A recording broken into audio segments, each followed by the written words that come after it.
Unë bypassi nuk do ta quaj premtim, bypassi është domosdoshmëri, nuk është një premtim i cili unë besoj fort që gjithmonë premtimet duhet lidhen më shumë me pjesën që kanë të bëjnë me zhvillimin.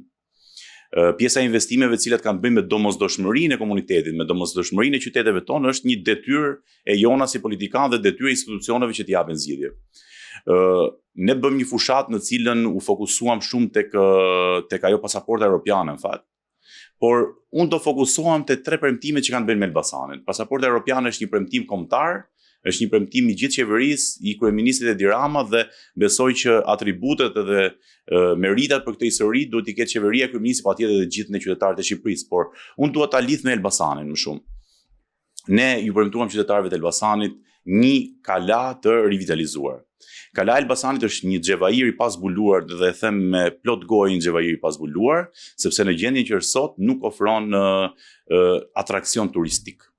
Nuk prodhon ekonomi për qytetin e Elbasanit dhe pak ditë më parë ne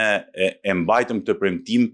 do thot dikush për të ngacmuar, e mbajtet të premtim akoma në 3D sepse vetëm është shfaqur projekti, por ama jemi në fazat cilat është konkluduar marrëveshje me AADF-n dhe projekti i ri për Kalan e Elbasanit është një projekt, do thoja me plot gojën, shumë ambicioz që e kthen Kalan tonë në një pikë referimi të turizmit në Shqipërinë e Mesme, sepse unë besoj fort që Elbasani ka kapacitetin e tij për të qenë një urlidhse e turizmit, sepse sot kemi një Berat i cili pret me mira turist, kemi një jug i cili është i dyndur me turist, kemi një Tiranë e cila pret gjithë kohës turist, dhe po të veshërej në mes tyre është Elbasani, i cili turistët janë më shumë kalimtar. Dhe mendoj që Kalaja do të jetë pika e parë kryesore e cila do të bëjë që të kemi një atraksion turistik, por ajo që nuk flitet për Kalan e Elbasanit dhe për vetë Elbasanin është kulinaria jonë. Elbasani ka një kulinari shumë të zhvilluar, por që për fat keq është akoma e panjohur dhe do duhet që të ketë një promovim më të madh dhe besoj me transformimin e Kalas do kemi një pjesë dhe të promovimit kulinarisë tonë. Është automotoparku i cili është një projekt shumë ambicioz, do thoja. Unë kam patur fatin ta shikoj nga të dyja këndvështrimet si në kryetar bashkie dhe si drejtori i transportit, i shërbimit të transportit në fakt. Kam qenë nga ndër personat e parë kur janë zhvilluar takimet aso koha me Blendi Gonxhën, drejtor të përgjithshëm të DBSHTR-s. Të them të vërtetën, mua nuk besoj ditën e parë dhe nuk e besoj dot dhe sot e kësaj dite jam akoma shpresplot që ky projekt marrë jetë sa më shpejt, por ama nga ana tjetër kam kuptuar dhe duhet i qetësoj të gjithë qytetarët sepse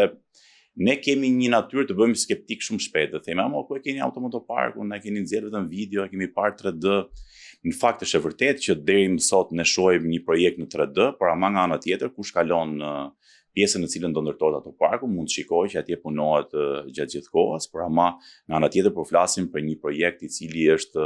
i vetmi në Ballkan dhe që do kushtoj 100 miliona euro dhe nuk është një projekt i cili mund të përmbyllet shumë shpejt, por është një projekt që merr kohë, por ama në përfundim i sjell Elbasanit komplet një transformim të ekonomisë. Dhe për mos u zgjatur, projekti i tretë është projekti i metalurgjisë. Dhe aty do kemi një ridimensionim të metalurgjisë. Unë mendoj që për shumë vite metalurgjia është parë nga brezi im, sidomos sepse brezi më parshëm e ka jetuar atë kohën kur lulëzonte metalurgjia. Punonte gjithë Shqipëria aty, prodhonte ekonomi për Shqipërinë. Ndërkohë që brezi im ka parë vetëm të keqen metalurgjisë. Është parë gjithmonë si një vend i cili na sjell ndotje, si një vend dhe gjatë gjithë kohës e kemi parë me një sy, unë kam pas një mendim kritik gjatë gjithë kohës për atë zonë atje. Ndërkohë që sot mendoj që është shumë e mundur që ne ta kthejmë në një kapacitet ekonomik dhe në një mundësi për Elbasanin dhe ky projekt i ri i cili do të jetë eco-friendly, i dashur për mjedisin, do të sjellin në fokus që shumë kompani të kenë të mundur të kenë zyrat e tyre dhe të kenë një dimensionim të ri të biznesit që kanë dhe kjo do japë mundësi gjithë Elbasanit për të krijuar vende pune, do thoja unë, dhe një cikël të ri ekonomik që pastaj lidhet me automotoparkun dhe me Kalan e Elbasanit.